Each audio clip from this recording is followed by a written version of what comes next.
Et Marcus, regarde papa. Coucou. On est en retard, papa. Ouais, ça va. Allez, arrêtez. Bonne journée. Merci.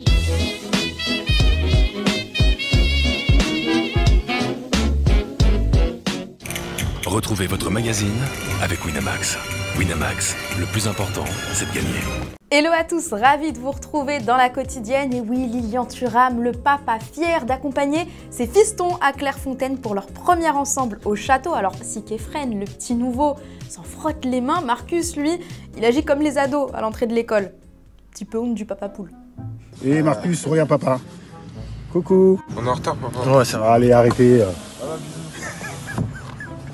Et tout ce beau monde s'est retrouvé à Clairefontaine. On a kiffé la complicité entre Axel Dissassi et Ibou Konaté. Lui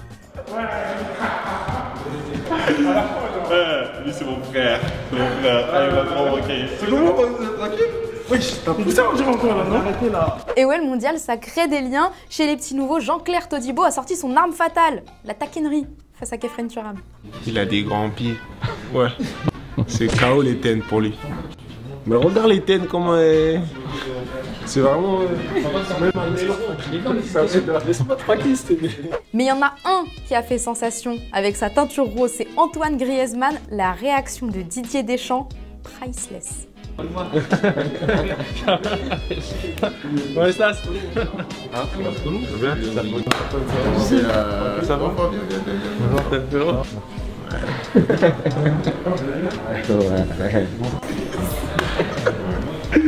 Ça va ou quoi? Ouais, ça va, top. Ça va? Oui, coach. J'allais vite de loin, mais coach.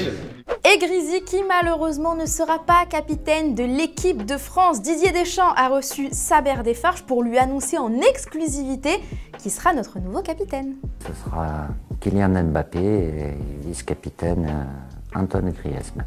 Kylian réunit toutes les cases pour avoir cette responsabilité-là. Et dans la vie de groupe aussi, d'être un élément fédérateur entre les plus jeunes, les moins jeunes, voire les plus âgés. Vous avez eu l'occasion d'échanger aussi avec Antoine Griezmann avant de faire savoir votre choix. Sans rentrer dans le secret des dieux, quelle a été la teneur de vos... Non, monsieur, de discussion. Bon, d'Antoine aussi, il y aura une responsabilité plus importante et un leadership à partager. Voilà, je sais qu'Antoine a toujours été un joueur très important pour l'équipe de France et il continuera de l'être. Je vous pose donc la question du jour. Est-ce que selon vous, Kylian Mbappé mérite cette place de capitaine pour succéder à Hugo Lloris? Vous pensez que ça aurait dû être Griezmann ou Giroud? Peut-être même, vous nous dites tout. Et demain, on sélectionnera 2 commentaires. En parlant de Didier Deschamps, il n'a pas été ménagé pendant sa conférence de presse. Ces hommes vont affronter les Pays-Bas vendredi en éliminatoire de l'Euro 2024 et un hommage est prévu pour les nouveaux retraités. On lui a donc demandé s'ils allaient tous venir. Est-ce que tu vas les voir avant le match, après le match? Est-ce qu'ils vont voir les joueurs, entrer dans le vestiaire? Est-ce que tu peux nous raconter un petit peu ce qui va se passer? C'est gentil sa question. Hein? C'est prévu, après... C'est pas moi qui gère ça. Bon, sous-entendu, si Karim Benzema sera là, quoi. Alors, coach, ils vont tous venir ou pas? Ah ben ça, j'ai pas la réponse. C'est pas moi qui envoie les... C'est pas de mon ressort, ça. On reste en Europe avec une nouvelle qui va secouer le continent. Erling Braut Haaland est forfait pour ses qualifs de l'Euro 2024 avec la Norvège. L'attaquant est touché à l'aine et ne pourra donc pas affronter l'Espagne et la Géorgie. Après 8 buts inscrits en une semaine, on comprend qu'il ait besoin de repos pour être à 100%, notamment face au Bayern en Ligue des Champions le 11 avril. Parlons d'un pays qui a remporté une petite coupe, 3 fois rien, en décembre, j'ai nommé l'Argentine. Ouais, il y a une grosse fiesta qui est organisée là-bas pour le retour des héros. D'ailleurs, notre reporter Yacine Faoui sera à Buenos Aires pour tout nous raconter en live.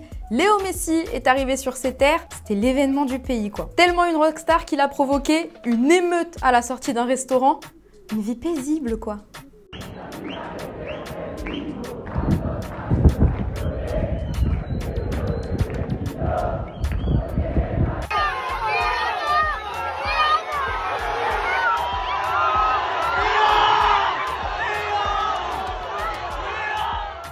En parlant de resto, Kevin De Bruyne a fait un partenariat avec McDonald's, oui non, ouais. Petit spot publicitaire avec son épouse pour promouvoir la chaîne américaine de fast-food. Pour un sportif de haut niveau, ça la fout moyen, hein. CR7, il doit être en PLS. Sans transition aucune, hein. Comment va Neymar? Bah tout se passe bien, pour lui il est en convalescence à Paris et il a reçu la visite de deux copains, Marquinhos et Lucas Moura.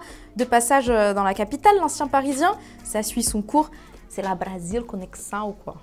Dans la catégorie papy fait de la résistance, je demande le maître Roy Hodgson, le technicien anglais de 75 ans, oui 75 ans. Lui aussi il a peur pour la réforme des retraites, vient d'être nommé pour remplacer Patrick Vieira à Crystal Palace. Il avait déjà entraîné les Eagles entre 2017 et 2021 et n'avait plus coaché depuis mai après avoir fait reléguer Watford en Championship. Palace 12e qui reste sur une série de 12 matchs sans victoire, mise donc sur faire du neuf avec du vieux. Ça réussit à personne, à part le Real et Zinedine Zidane, faut dire la vérité. Mais la preuve, Jorge Sampaoli, eh ben c'est terminé avec Séville. Le club a annoncé son limogeage. Selon la Cadena Copé, cette résiliation de contrat aura coûté 11 millions d'euros. C'est QFD, ce qu'il fallait démontrer.